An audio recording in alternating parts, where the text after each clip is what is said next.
Hello YouTube, this is Morgan, Airspeed Prime here. This video is going to be my review for Mike DiMartino's first novel, Rebel Genius, which is the first of 3 books in the Rebel Geniuses series, or Geniuses series. I'm not exactly sure. I read the Kindle version of this book, got it from Amazon.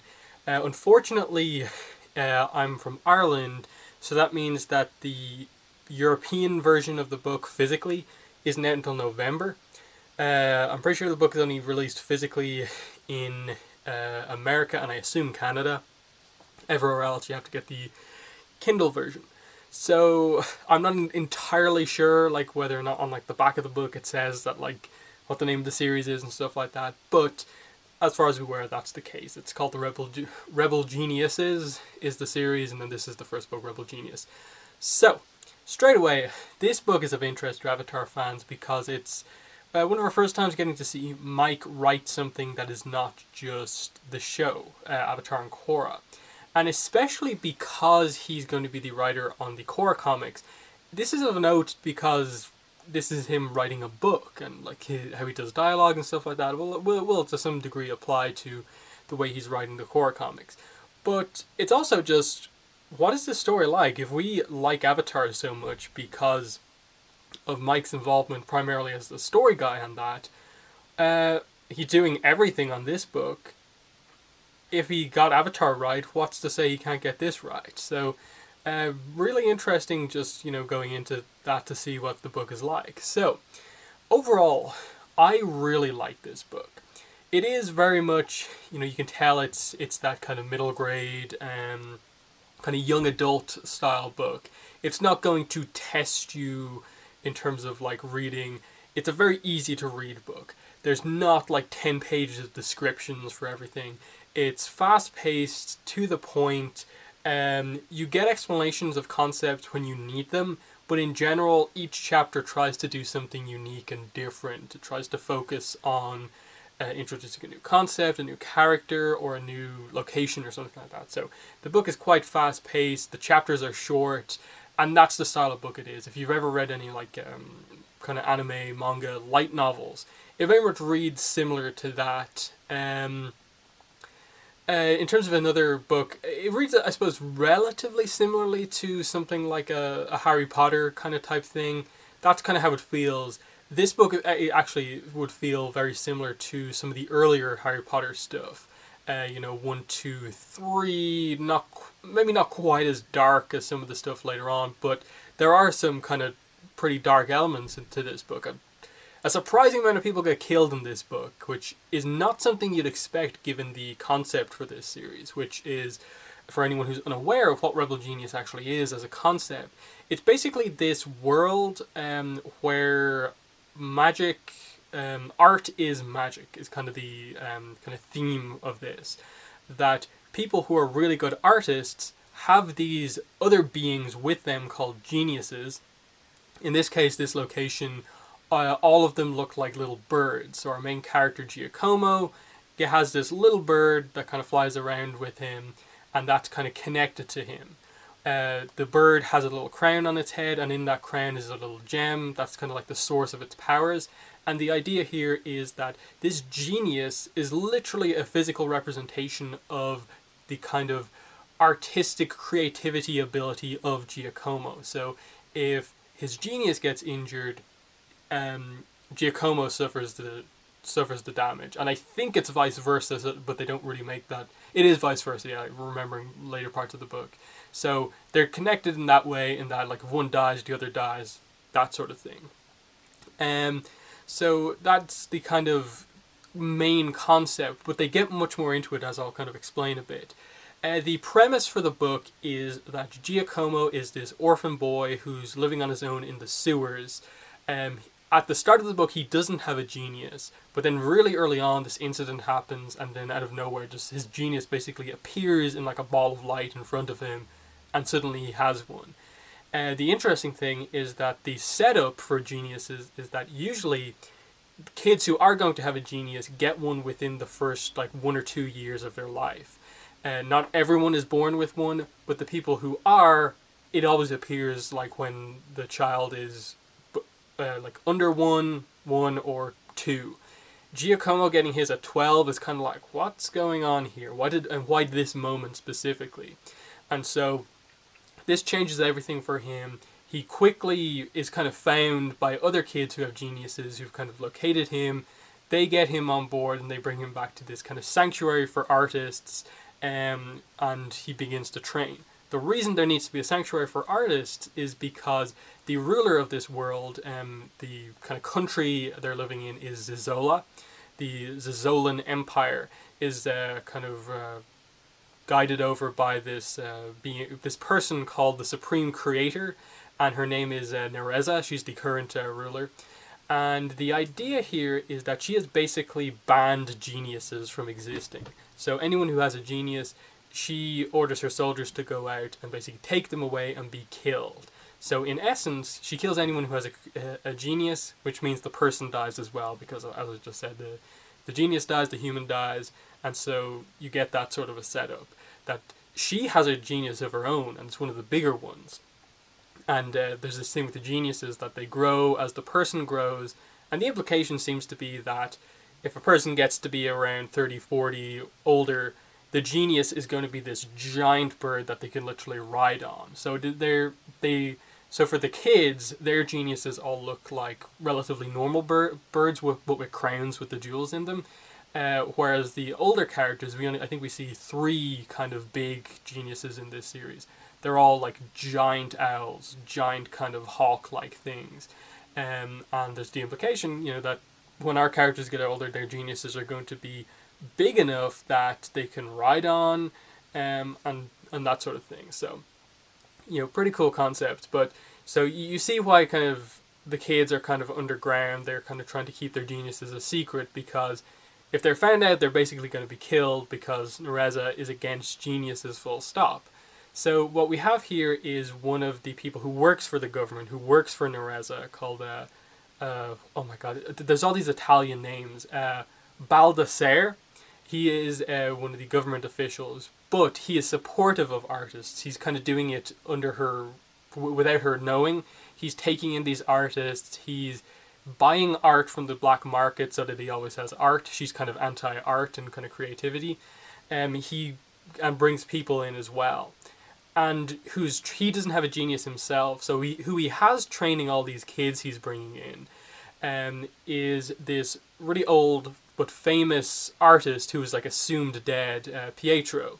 And so he has a really big genius. He's an expert artist, knows all the stuff. He acts as a teacher to our kind of 4 kid characters, who are obviously our main character, Giacomo.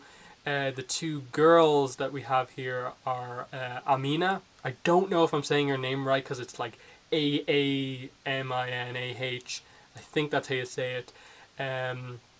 Melina, and then the other boy is Savino. So there are kind of 4 main characters who all have geniuses. The 3 of them are reasonably skilled at using their geniuses, whereas Giacomo has just got his. So early on in the book, you get this you get a lot of explanation for how using your genius works, how art works, and the whole idea of like what the power of a genius actually is. Okay, you have this connection, but what can a genius do? What does the jewel in their head actually do? And they basically explain that an artist, once they actually develop some skill in art, can use their art channeled alongside a genius who has a good relationship with them to basically kind of make that art a reality so that it has an effect on the real world. And they do this through a concept called sacred geometry.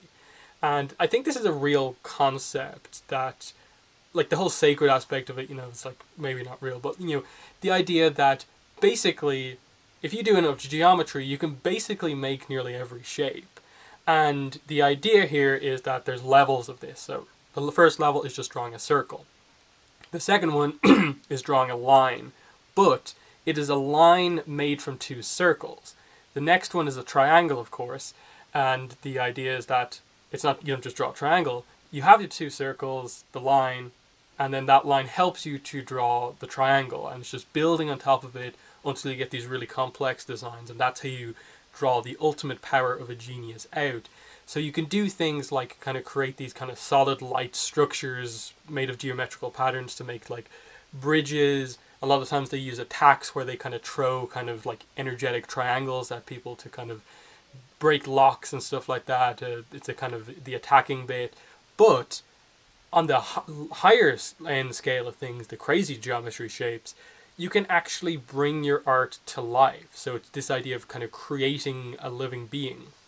And this is where the villain comes in. The main villain you would think is Nereza, but she only plays a minor role within the story without spoiling anything. The main villain is a guy called Ugolino. I'm probably pronouncing his name wrong. But he is another kind of more modern famous artist who also has a very big genius, but his claim to fame is that he is the first known artist to have kind of created an effective living being with his art using sacred geometry. And they call this being a tulpa. And this is a big plot point in the book. Ugolino's tulpa is what gives him his power, basically. Because it's a being brought to life by art, it doesn't have the same kind of, I suppose, fragility as a human. It can get its arms chopped off and it can just kind of regrow them back. It takes time because he has to like redo the geometry to kind of build back up the body again.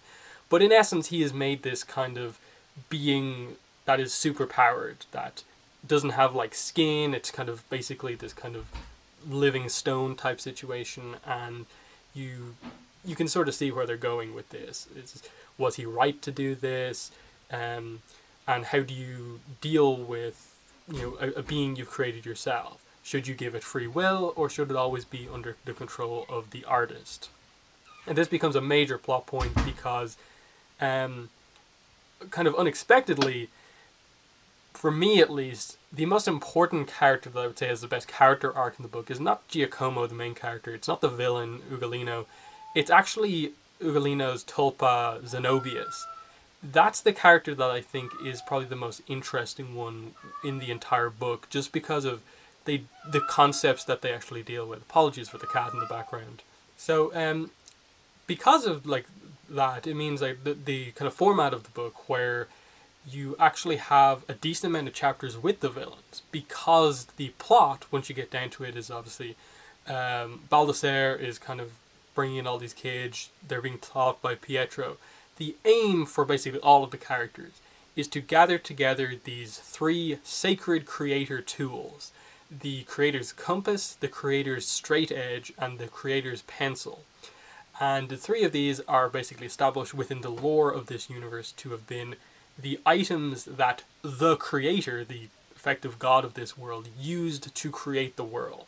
So they're presenting the idea that these three legendary objects can literally shape the world around you and create it or destroy it.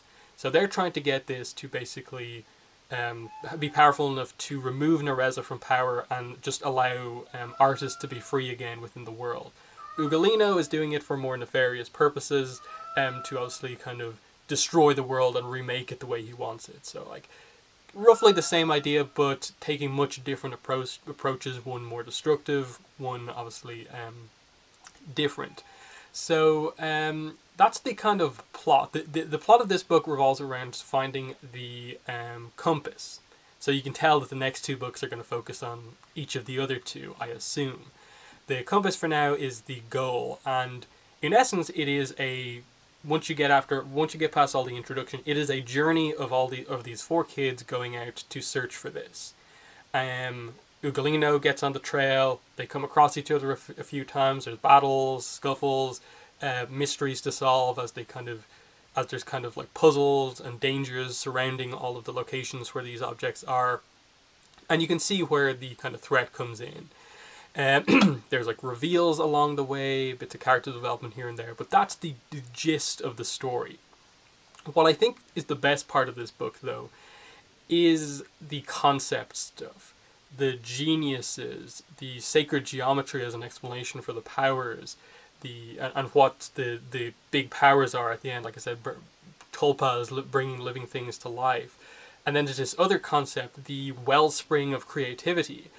Giacomo, what makes him special as a main character is that once he starts doing the basic kind of sacred geometry things, it's revealed that he's actually able to tap into this kind of legendary kind of like alternate world, the wellspring of creativity, which is basically established to be the place where the origin of all like creativity within the universe.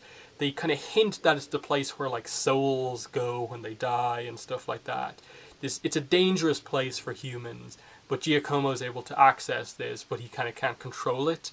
And it's a concept that still needs to be explored more, but it's really fascinating, the bits that they do touch on with it. So I suppose next I'll go into the sacred geometry a little bit. I think this is really interesting, like given that it is basically a kid's book aimed at kind of middle grade kind of people. It teaches you a decent amount about geometry. Now they don't teach it in the same way that they do in like a maths book or anything like that. They take this more kind of more interesting approach where like they use the fact that like geometry is the basis for everything. Even something that doesn't look like it's made from geometrical shapes like triangles, squares and stuff like that is actually based around that. That there is an underlying geometrical structure behind everything, and it's really interesting how they do it in that you build upon just bringing these simple shapes together to make more complex shapes. The way they show it, I drew some of this out. So this is the kind of more basic one that they deal with at the start. It's just the idea of the first like 2 or 3 steps of this. It's drawing 2 circles, as you can see there, overlapping, with the idea being that the radius of both circles is the same, and when you link them together, the 2 center points basically are connected by the length that is the radius. And the line that I have marked there in green is kind of what connects the 2, and the idea here is that you bring together like opposite circles. So the idea is like you have the light and the shadow circle, you bring them together, and then the kind of wedge point in the middle, the intersection of the circles, is this thing called the mandorla, which is established to be really important within this universe, as kind of like Giacomo can use that mandorla as like a gateway into the wellspring, but it is the basis for everything. And then from there, what you can see here is that these are the first steps. The first step is a circle. So you draw 2 circles. The second step of learning to use your genius is the line. So that's what you do. You have the 2 circles, you join the center points, you get the line. Third step is the triangle. You use the fact that you have 2 points now with the center circles, plus you have an intersection point at the top here, and you just link them up there with the red lines and you can make the triangle. And then they explain that from there you can basically make anything just by connecting points that are intersected. And so that's where you get this kind of hexagon shape around the outside, and a variety of other triangles in there. You have, in the end, you end up like having, if I drew in even more lines, you'd end up having like 12, 13 triangles in there. And you get the idea that if you added even more stuff in there, you start to get other shapes. And then towards the end of the book, they get into even more complex shapes, like this one, which is a, what's this one called? I had to look it up. They don't call it what the actual shape is called. They more just use it as like, this is a really powerful kind of symbol of geometry. I think it's called a Metatron cube. And the idea here is that you have the overall basic hexagon that's on the outside. You then have a 6-pointed star perfectly inside this, and then you just start joining up all the points. Then you draw circles at all of the kind of key points throughout it, and effectively, by looking at this in certain ways and highlighting certain lines there, you can draw nearly every shape kind of is in there. You have isosceles triangles, equilateral triangles. You have even 3D shapes. Like they point this out really effectively in the book with some of the illustrations in the book, that there's kind of shapes like,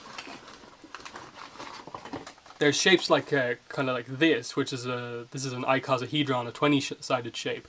I believe by highlighting some of the lines here, you can actually get that it's not just 2D shapes that you can get from this sacred geometry. You can actually get even more than that by highlighting it, and that it makes 3D shapes. So I just thought that was a really cool concept that they went into there. Now, this is actually the symbol that they use for like creating a tulpa. This is the the level of geometry you have to get to be able to use your genius's power to actually bring something to life. So they use it in a really, really cool way. But I suppose coming towards the end of this, actually discussing some of the stuff, the plot, the characters, how I feel about the book, I think it's a really interesting book. It's got great concepts. If there's any weakness, it's that the character development isn't amazing. In the sense of, as I said, Zenobius is a really good character and his arc is actually really good. Giacomo, there's some interesting reveals about him that happen as the story goes on. They give him a basic backstory, kind of delving into his parents, why he's an orphan and stuff like that. But at a base level, just him interacting with other characters, he's not the most interesting character. He's just, he plays the role of, just the guy who's new to everything and is learning for the first time, which is good for the first book. But there needs to be more to him going on, and I think there will be based on some of the reveals. It's just, right now, not crazy interesting. Similarly with the other three kid characters who basically form the team with him, Savino, Amina, and Melina. Amina is interesting in that they use kind of her backstory with her mother, the fact that she's the kind of musician of the group. So whereas Giacomo and some of the others use drawing to kind of make her genius do stuff, she uses musical notes. So you can use different types of artistry. Amina is, they do some interesting stuff with her. If there was any romance developing within the story, it's probably between her and Giacomo. Though I don't think part one inherently obviously went for any romance. It was just that if there is one that I can see developing, it's probably those two. Melina, honestly, is probably the kind of least interesting character, just because she feels like she's only there to be the fourth. They don't focus on her a lot, really. They give her backstory about why she is in this kind of organization and stuff like that. Savino is a sculptor, but because of sculpting and stuff like that, he ends up just being a kind of using pencils and stuff like that to use most of his attacks. So the whole sculpting side of him is just kind of tacked on almost, that they never really emphasize it all that much. And then it's just it just ends up being the case where it feels like a lot of these characters are kind of underdeveloped. That the book is more about them coming together as an effective team, learning to trust Giacomo, him having friends for basically the first time, that sort of thing. The villain is interesting. There's some reveals at the end about him, but as the villain, you get some focus chapters on him. His relationship with Zenobius is definitely one of the biggest highlights of the book. There's a mercenary group that accompanies the four kids to kind of protect them. They're probably highlight kind of the worst kind of written section of the book, where they just kind of start killing them off, and it's cool. It's okay, you're killing them off to establish the threat of what's happening here, but they just feel super underdeveloped, that you just introduce characters for the sake of killing them, and only one of those mercenary characters is actually important as a character. But even him, it still feels like they just oh, we have to have something important with one of them, and it didn't feel as impactful as it should have been. So there's a lot of stuff when this book does come to an end that okay, there's been a lot of reveals, betrayal, stuff like that. A lot of it I think is only going to pay off in book 2 once they delve into it a little bit more. We're left off in a pretty interesting spot heading into part 2, but overall I think the strength of the concepts here and the potential going forward, now that we're past the introduction book, there's so much potential to do some really great stuff with this series. So I would recommend this book to anyone who's an Avatar fan, because it's not Avatar, it's a different concept to Avatar, but I feel the way it's explored, the way Mike deals with actually introducing these concepts to us is actually quite good. As I said, if you have an interest in geometry like I do, there's some fascinating stuff here with the symbols. And as I said, there's illustrations in this book as well, done by Mike. A lot of them are kind of little bits of geometry like that, but there are sketches of the characters, and the idea is that these sketches are sketches done by our main character Giacomo, because he's a kind of pencil kind of artist primarily, and he's doing these sketches as he becomes a better artist. And it's through those sketches that we get like a self-portrait of what he looks like, a portrait of all the people he meets, the villains and so on, the locations. So I wouldn't say the book is like filled with illustrations, but there's a decent amount of them. Whenever the book goes into explaining something quite visual, you usually get a kind of look at what that is. Because obviously certain shapes are kind of very hard to describe, you have to show them, and I think that's a really good choice. I read the digital version of this book. When the physical version comes out over here, I'm probably going to buy it just so I have the illustrations there on hand, because they were really good. But yeah, final thing I'll say is just that, you know, I'd recommend just buying this book to support Mike and just test out the series. If you like it, continue. Like I am, I'm definitely going to get book 2 and 3. If you don't, it's like it's kind of like no harm, no foul. You've helped support Mike's book. May not be exactly what you want, but I think it's a pretty solid book. The final thing I'll say is just don't go into this book expecting it to be like Avatar with a slightly different concept to it, in Avatar in a different skin. Just, you know, expect it to be explored in, you know, expect it to have a similar kind of writing feel in terms of how he presents the world building. The direction some of the characters takes feels a little Avatar-like, but it is a completely different series, so don't compare it too much to Avatar. I think is probably the best direction to take on this. And then just, in general, be aware.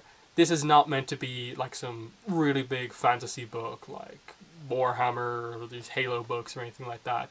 It is meant to be more like a kind of Harry Potter style book where it's fairly basically written. They're not going to blow you away with any like crazy big words.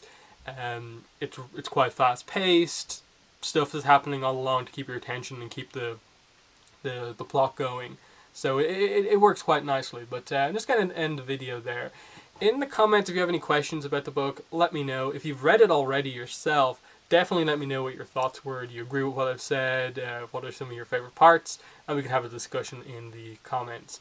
But yeah, I'll just end by saying if you want to follow me on social media, links to my Twitter and Tumblr are in the description. If you want to help support my channel, links to my Patreon and my PayPal donation page are also in the description. But that's been the video. Thanks for watching, and bye.